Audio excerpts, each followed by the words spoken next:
चला, मी आज तुमच्यासोबत ना एक रेसिपी शेअर करणार आहे.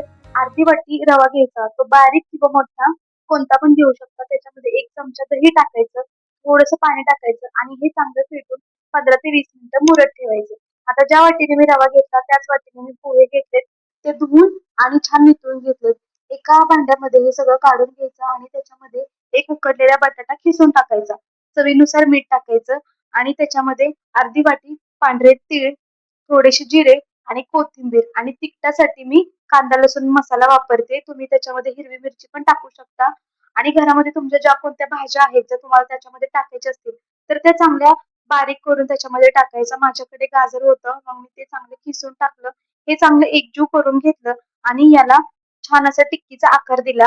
आता ही जी टिक्की बनवली ह्याला आपल्याला 15 ते 20 मिनिटं वाफवून घ्यायचं होतं. माझ्याकडनं काय प्रॉब्लेम झाला, मी पण हे पहिल्यांदाच रेसिपी बनवली. ह्या भांड्यामध्ये माझ्याकडून पाणी जास्त पडलं. त्याच्यामुळे ते पाणी उकळताना त्या चाळणीला लागत होतं.